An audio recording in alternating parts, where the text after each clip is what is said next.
আমি আমার মাসি বাড়ি আসছি। Hey everyone, welcome back to my channel. তো প্রথমেই যাকে দেখলে সে আমার দিদির ছেলে চিকু ছিল। তো ওর বায়না ছিল একটু চিকেন খাবে। তো এখানে তেজপাতা, এলাচ, দারচিনি, শুকনো লঙ্কা আর গোটা জিরে ফোড়ন দিয়ে নিয়েছিলাম। আর খুব কম তেলে রান্না করেছিলাম, যেহেতু আমরা খুব কম তেলে এখন খাই। তো মাংসটাকে দিয়ে হালকা রোস্ট হতে দিয়েছিলাম। আর মাংসটা দেওয়ার আগে তাতে হলুদ, লবণ আর সামান্য একটু লঙ্কা মেখে রেখেছিলাম, বিকজ ও ছোটো, তার ও ঝাল খায় না অতটা। তারপরে ওটাকে 2 মিনিটের জন্য আমি ঢাকা দিয়ে রেখেছিলাম। তারপরে আদা, রসুন আর টমেটো একটা পেস্ট করে আমি রেখেছিলাম আগেই, তো সেটাকে আমি দিয়ে দিয়েছি। দিয়ে ভালো করে নাড়িয়ে আলুগুলোকে দিয়ে দেবো। আর আলুগুলো দেওয়ার পরে আমি টক দই দেবো। আর এই রান্নায় একটা স্পেশাল জিনিস বলে রাখি, বারবার নাড়াবে, কারণ খুব কম তেলে যেহেতু।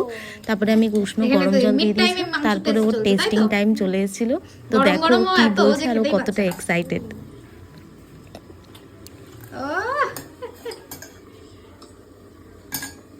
অসাধারণ মাংসটা খাওয়ানো। রিভিউটা খুবই ভালো হয়েছে। রিভিউ তো এখন না, আগে তো পুরোটা খাবি তারপর তো রিভিউ। হ্যাঁ, এখন তো তুই কি বাড়ি যেতে চাস না? না। কেন? বাড়ি গেলে কি পড়াশোনা করতে হবে তাই? হ্যাঁ। বাড়ি গেলে পড়াশোনা করতে হবে, ওই জন্য যেতে চাস না? না, তাহলে কি চাস? আমি কালকে সন্ধ্যাবেলা যাবো বাড়ি। কালকে সন্ধ্যাবেলা বাড়ি যাবি? হ্যাঁ।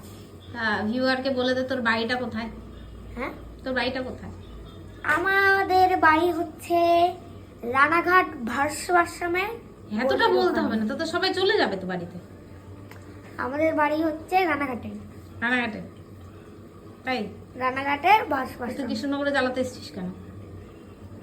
আমি আমার মাসি বাড়ি আসছি।